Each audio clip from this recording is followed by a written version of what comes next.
Hello guys, सबैलाई happy Shivaratri. मेरो छोरीलाई सबैको शिवरात्रि चाल्यो होला गाइज। मेचेले बिराम भएर यसलाई 10चोटि हस्पिटल लिनुपर्छ लाग्यो गाइज। क्या गर्दै मेचेलाई निकै नै आउँ लाग्यो। फेरि त्यो दबाई पिलाएपछि न ऊ त्यो हस्पिटल लिएर गएको थिएँ। फेरि दबाई पिलाउँछु, अझ एकछिन आराम हुन्छ, फेरि वापस ज्वरो आइदिनु लाग्यो।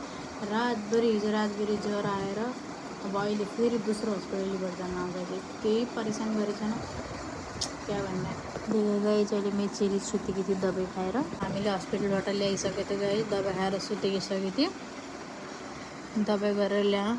डॉक्टरले भने कि अगर दबाईले ठीक होइजाला अगर नहीं होला तो एडमिट गर्नु पड़ला भने उसलाई इंजेक्शन पनि हाल्यो गाइज। एउटा इंजेक्शन लगायो। मेरो चिल्ला तो आज ज़्यादा भइगयो थियो गाइज। यति दूसरो हस्पिटल ल्याएर गया था। वो हॉस्पिटल में दवाई दिया तो थोड़ा दवाई खिलाएर वापस अझ उसी ज्वरो रातभरि आउन लाग्यो। हिजो राति त 4 बजेबाट बिहानका 4 बजेबाट यति सताइदिन सताएर त्यहाँबाट फेरि 12:30 बजे लिएर गयौँ मलाई। हामीले लिएर गएर फेरि लिएर आयौँ। अहिले ऊ डक्टरले भने ज्यादै भइगयो तपाईँको त अहिले मेचेलीको मुख पनि एकदम सुजिगयो थियो अहिले त। अनि यो आँखाका नीला नीला पुरा एकदम आँखा पनि रोइबाट हो कि पुरा नीला नीला भइगयो तपाईँको आँखा। ज़्यादा भइगयो थियो। यति दिनसम्म भइगयो न, 4-5 दिन भइगयो उसलाई ज्वरो आउनु लागेको। ज्वरो रुगा सर्दी सब एकै। हिजो बेलुकाबाट खाना भनेको क्या हो खाएकै छैन। हिजो बेलुकाबाट यति परेशान गर्दा न रोएर त्यो केही खाना मनै भोक पनि लागेकै छैन। अहिले बिहान मैले फटाफट खाना बनाएर गएँ, केही गरेँ चाहिँ सब लथालुङ्गी छ। अब गर्दैछु यसरी भी फटाफट काम गर्दैछु।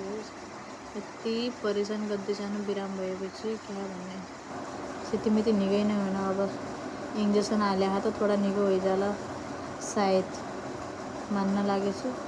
अगर भोलि 2 दिन भित्रमा निको नै भएन अझ उनले भने कि एडमिट गर्नको लागि उनले अब सायद निको भइजाला मेरा हिसाब से।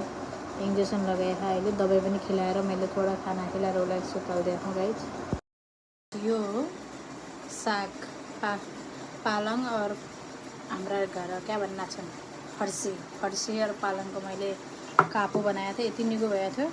गाईले अघि मैले मेरो चेली बिराम भयो त गाईले बनाएको त पनि निको भयो। भोलि म बनाउने यो फेरिबाट तोरीको रेसिपी हालेर गाइस कसरी बनाउँछु तिमीहरूलाई मैले बजेका निम्ति राखेको छु। किनभने बजेलाई यसो कापो खान मन लागेको थियो तो उनलाई पनि बनाएर खिलाइदिनु पर्ला। तो भोलि म रेसिपी बनाएर देखाउँला बजेलाई। अब घरको बेथेको कापो खान मन लाग्छ भनेर भन्न लागेको थिएँ। त्यसो त नै होइन, त पनि म यहाँको बनाएर खिलाइदिनु पर्ला उनलाई।